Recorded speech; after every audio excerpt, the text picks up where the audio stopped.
teman-teman semuanya, selamat datang kembali di Stock Request ya per tanggal 24 Maret ya 2023. Seperti biasa di Stock Request kali ini kita akan membahas 3 saham pilihan yang tentunya berpotensi teman-teman tradingkan minggu ini ya. Saham tersebut adalah saham Goto, saham Akra dan SMDR ya sesuai request teman-teman. Nanti kita cek kira-kira pergerakannya seperti apa ya. Oke, tapi sebelumnya sedikit info ya. Dan sedikit recap juga IHSG minggu ini. Minggu ini komunitas eksklusif Cuan Bahan Koko ada promo ya, di mana ini adalah promo puasa dengan diskon 20% ya. Kita ada stock picks-nya, terus kemudian ada review saham untuk teman-teman belajar, dan juga ada rekomendasi saham IPO dan waran yang belakangan ini lagi cukup bagus performance-nya. Dan juga promo ini terbatas ya teman-teman ya, cuma hingga 1 April. Jadi silahkan bagi teman-teman yang mau silahkan input voucher code puasa KCL 20, nanti linknya akan aku put di deskripsi di YouTube. Oke. Dan ini adalah hasil rekomendasi untuk menu day tradingnya atau menu scalping lah kalau lebih seperti itu. Minggu ini ya win rate 83%, kita hanya loss di saham cuan ya. Sebenarnya sih ini hitungannya bisa profit ya jika kemarin 805-nya kejual, tapi ternyata nggak kejual, jadi aku akui sebagai trade dan loss gitu. Oke. Jadi silahkan ya teman-teman sudah merasakan sendiri di free group ya rekomendasi kita yang sifatnya free. Jadi kalau misalkan teman-teman mau lebih ya boleh cobain rekomendasi eksklusif Cuan Bahan Koko ya. Oke, dan sedikit recap juga ya, minggu ini kita cuma trading 2 kali ya teman-teman ya. Ini adalah menu sore di hari Jumat kemarin, Elite dan IHSX. Teman-teman bisa lihat sendiri lah ya Elite di hari ini seperti apa. Sekarang sudah 216 ya. Kalau teman-teman masih hold pun ini sudah cuan sangat-sangat luber. Ya, di rekomendasi hari Jumat kemarin tanggal kalau nggak salah tanggal 17 ya. Di sini ya. Ketika dia lagi di supportnya besok langsung mantul naik 5,74%, tanggal 21 sedikit koreksi, tanggal 24 langsung terbang. IRSX lebih parah ya, IRSX bahkan auto reject atas ya teman-teman ya. Direkomendasikan tanggal 17, tanggal 20-nya langsung auto reject atas. Oke, ini kita ambil di sini ya di 126. Oke, kemudian dia langsung auto reject atas ya, closing-nya di 170 ya. Congrats bagi teman-teman yang ikutan menu sore kita itu biasanya ya dari 3 2 langsung 2-nya jalan. Lumayan lah ya nambah-nambah ketika market seperti ini gitu ya. Buat teman-teman yang memang mau tanya gimana kok cara conviction nyarinya, teman-teman boleh ikut webinarnya. Webinar di Trading Masterclass yang akan diadakan 1 April mendatang ya. Kita akan bedah lebih detail ya. Kira-kira dari 3 menu sore tersebut mana sih yang paling berpotensi tentunya untuk kita tradingkan. Sehingga kedepannya win rate teman-teman itu akan lebih tinggi juga. Oke, nangkep ya. Itu sedikit recap ya minggu ini. Kemudian kita akan recap IHSG minggu ini ya. Minggu ini IHSG ditutup menguat. Kalau teman-teman lihat menguat ke area 6762,25 ya atau meningkat 1,26%. Ini sesuai ya dengan yang aku info beberapa waktu lalu bahwa IHSG berpotensi minggu ini adalah menguat ya. Cuma yang perlu ditekankan di sini adalah hati-hati ya. Ini sudah mendekati area resisten 6800 dan ini adalah area resisten Fibonacci kalau nggak salah 61,8. Ya, oke, jadi deket-deket 61,8. Jadi hati-hati. Kecenderungannya IHSG minggu depan adalah untuk lebih ke arah koreksi ya dibandingkan dia lanjut naik ke atas, karena ketika dia sudah berhasil menyentuh 61,8 biasa kecenderungannya dia ada rejection dulu untuk mantul ke bawah. Oke, itu sedikit tips ya untuk penggunaan Fibonacci teman-teman. Oke. Dan kemudian inilah sektor yang menguat di hari Jumat kemarin di mana kebanyakan dipimpin oleh banking karena ada respon dividen ya. Di sini teman-teman bisa lihat bahwa kecenderungannya adalah mendekati kumdit ya, biasanya mereka baru akan direspon ya. BBNI, BBCA, BMRI ya, ketiga saham ini kumditnya waktunya berdekatan, aku lupa ya kalau nggak salah 27 sampai 29 deh rentangnya ya. Jadi dari dividen paling besar adalah BBRI ya. BBRI sudah ex-date jadi wajar dia merah sendiri ya. Jadi mostly sektor tersebut yang menguat dan sisanya bergerak mix ya gitu. Oke, dan minggu ini ya cukup bagus lah ya performance-nya ya untuk IHSG kita dan banyak saham juga yang sudah mulai rebound. Cuma ya minggu depan harus hati-hati ya dan teman-teman harus aware atas kondisi IHSG tersebut. Oke, langsung aja kita bahas ya 3 saham tadi. Yang pertama saham Akra dulu. Oke, untuk saham Akra ya, hari ini naik langsung gap up. Kenapa gap up? Karena performance laporan keuangannya secara Q on Q dan year on year itu sangat-sangat bagus ya. Cuma apakah area sekarang adalah area harga beli yang terbaik? Menurutku bukan ya, di mana di sini ada area resisten dan itu tidak berhasil ditembus oleh Akra ya secara closing dari Jumat kemarin. Oke. Kalau ditanya kok best buy-nya di mana? Best buy-nya adalah menurutku di sini ya.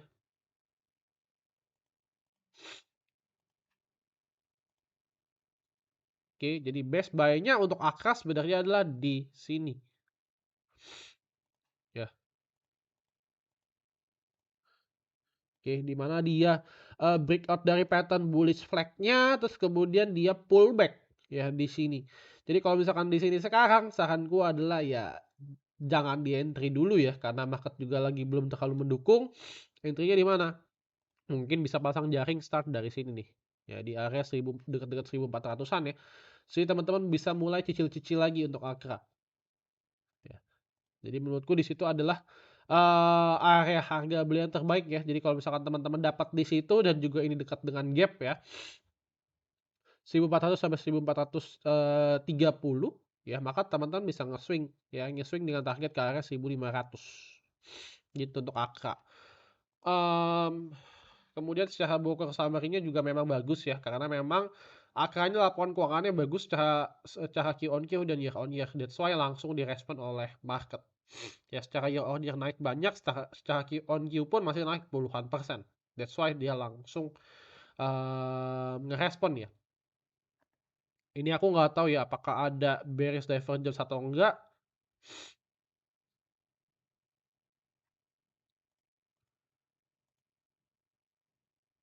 Overall sih belum ada bearish divergence ya.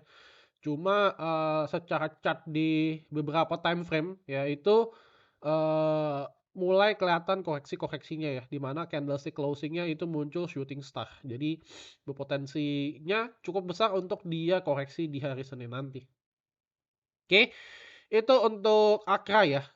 Untuk Akra kita tidak akan buat trading plan-nya karena sekarang bukan area yang best buy, cuma menarik untuk dijadikan watchlist. Oke. Kemudian kedua adalah SMDR.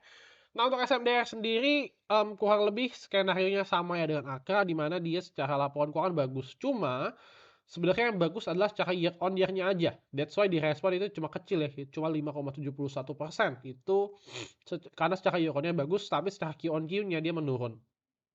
Nah, menurutku secara pribadi, secara tren pun ini SMDR sudah kelihatan bahwa SMDR ini tren yang jangka panjangnya itu sebenarnya downtrend ya.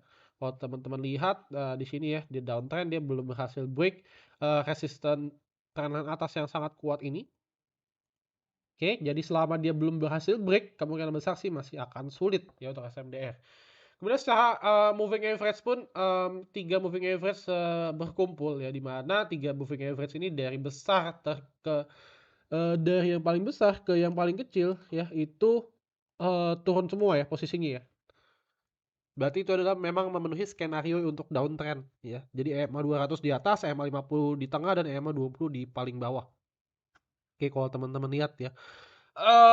Jadi menurutku masih agak sulit untuk SMDR, cuma SMDR ini tergolong dekat dengan support ya. Jadi kalau misalkan teman-teman mau coba buyback, silahkan ya dengan target terdekat mungkin di resisten trendline atas ini. Di sekitar area 420 sampai 430. Jadi kalau misalkan teman-teman beli di area sekarang, coba kita hitung ya kurang lebih risk dan rewardnya.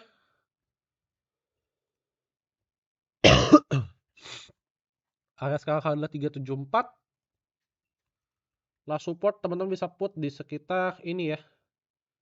350 ya.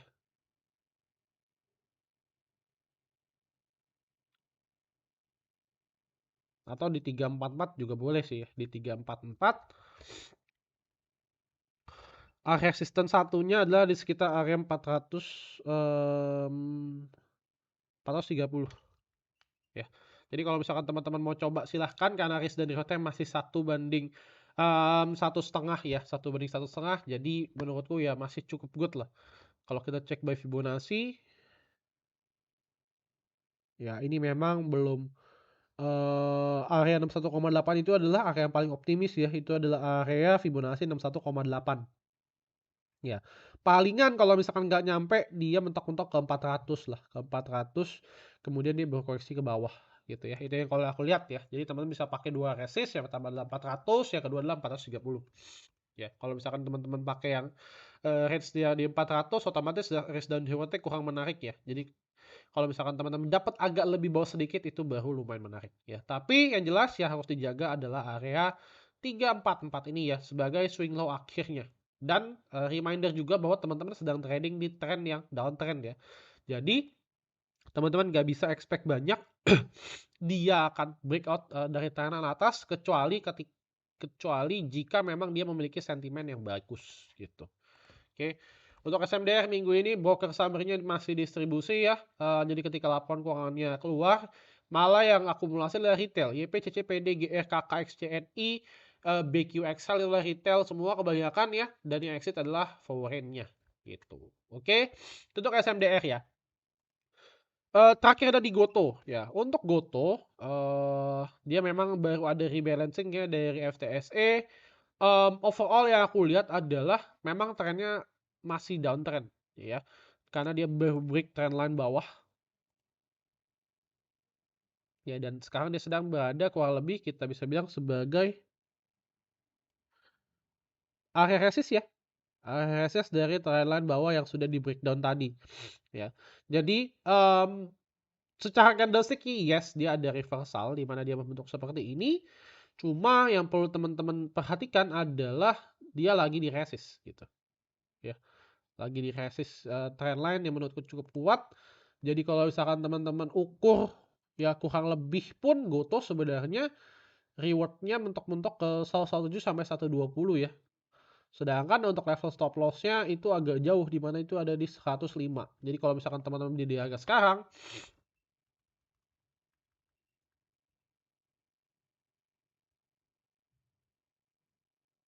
berarti satu titik di bawah 104 ya.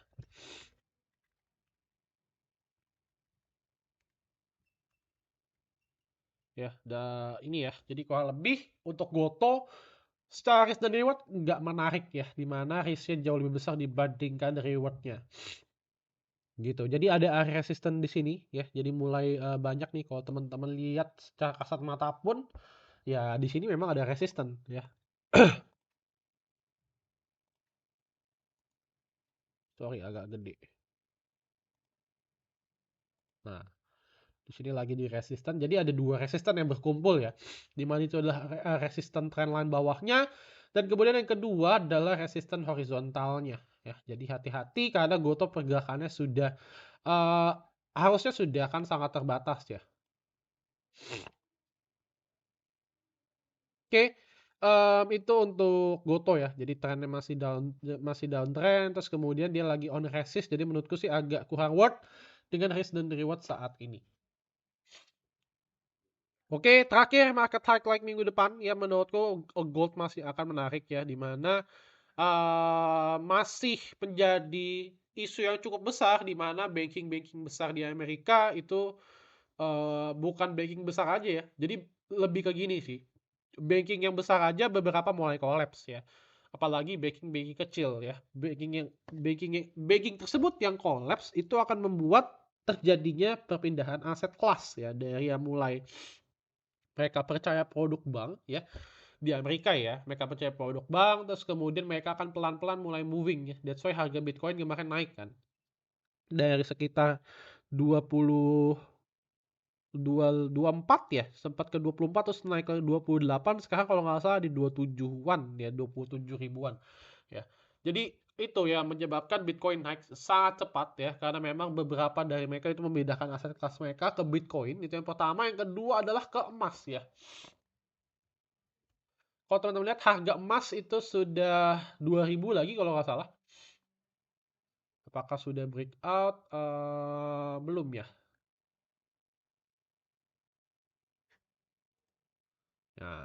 Secara, chart ini lebih ke arah 1 tahun lalu ya, dia ini lagi di resisten, ya lagi di resisten 2070-an kalau nggak salah. Ya ini adalah resisten all time high-nya, that's why dia akan sedikit banyak drama, sebelum dia berhasil breakout ya. Tapi kalau misalkan dia berhasil breakout, itu akan menjadi sentimen yang sangat bagus ya untuk saham, ini ya, untuk saham gold tentunya. Ya saham-saham yang gold itu ada apa aja, ada PSAB, ya ARCI, terus kemudian MDKA ya. Nah, itu tentunya masih akan menarik. Ya, yang selama ini responnya paling kuat apa? Yang selama ini responnya paling kuat adalah ARCI aja. Ya di mana dia sideways, breakout, sekarang coba untuk dia retrace atau pullback. Ya, di sini adalah area yang cukup menarik nih kalau misalkan teman-teman mau coba ya memanfaatkan sentimen dari emas itu. Oke, coba aku gambarkan. Nah, di sini ya. Ini ada demand areanya. That's why dia kena itu langsung rejection ya. Langsung membentuk candlestick seperti ini ya, doji. Ya. Jadi menurutku minggu ini masih momentumnya masih menjadi untuk saham yang lebih ke emas gitu. Ya. Oke, segitu ya teman-teman terkait story quest kali ini ya. Semoga bermanfaat. Jangan lupa untuk di like, di subscribe, dan juga di share ke teman-teman kalian supaya setidaknya teman-teman kalian bisa mendapatkan watchlist gratis ya.